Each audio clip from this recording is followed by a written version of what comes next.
Le lauréat de la mention Community Entrepreneur est la boucle verte. Charles Dosé et Geoffroy Vincent. Et donc,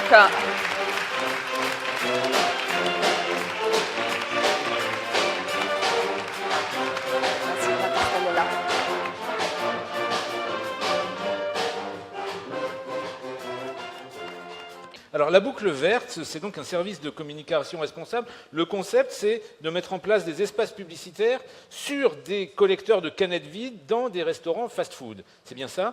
Alors avant tout, comment est-ce que l'idée vous est venue? Comment est-ce qu'elle a germé? Je pense qu'une idée, ça arrive pas forcément comme ça, ou en tout cas celle qu'on croit bonne au début se révèle en fait être pas bonne. En fait, moi, c'était juste la volonté de recycler des canettes. Et donc je suis parti, j'ai fini mes études, je me suis dit j'ai envie de recycler des canettes, comment je fais? Et donc au début, j'ai fait ce qui me paraissait le plus simple, j'ai mis en place des collecteurs de canettes dans les fast-food.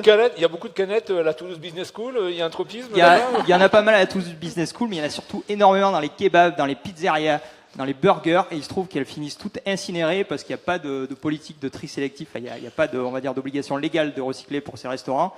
Et c'est souvent le consommateur en fait qui débarrasse son plateau et du coup il va pas recycler sa canette, il la met dans la poubelle tout venant. Et du coup j'ai mis en place des collecteurs dans les fast-food et je les ai récupérés, je suis allé les faire recycler chez les ferrailleurs locaux et je me suis rendu compte qu'une canette ça valait un demi-centime d'euro et donc c'était absolument impossible d'avoir un business model rentable. Et du coup, après beaucoup de galères et à peu près un an de réflexion, j'ai commencé à devenir un média écologique, un média à impact positif. En fait, je suis le JC Déco de l'avenir un peu. Je mets en place des collecteurs de canettes avec emplacement publicitaire.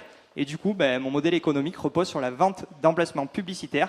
Et en fait, mes clients sont des annonceurs responsables et qui veulent montrer à leur audience qui s'engagent dans une démarche vraiment RSE sur un support cohérent. Puisque à chaque fois qu'on va mettre des emplacements, qu'on va mettre des affiches publicitaires, bien sûr, on en profite pour récupérer les canettes et les recycler. Donc voilà. Alors Charles, en quoi l'exercice de pitch, de communication, qui est au cœur du dispositif, qui est ce prix, en quoi est-ce que ça vous a aidé aussi dans le lancement de cette entreprise? C'est vrai que j'ai de la chance, l'écologie c'est un sujet qui touche pas mal de gens et donc c'est plus facile de faire du buzz sur de l'écologie que sur d'autres sujets. Mais en effet, j'ai une certaine connaissance, on va dire, des réseaux sociaux, du buzz sur Internet. J'anime une page Facebook qui s'appelle Matco, qui est une marque de sport extrême et on réalise beaucoup de vues sur Internet. Donc, ça m'a aidé de partager la vidéo sur cette page, mais j'ai quand même mis toutes mes compétences à profit en termes de web marketing pour essayer de générer des vues et de faire voter tous les gens pour ma vidéo. Et je les remercie d'ailleurs beaucoup.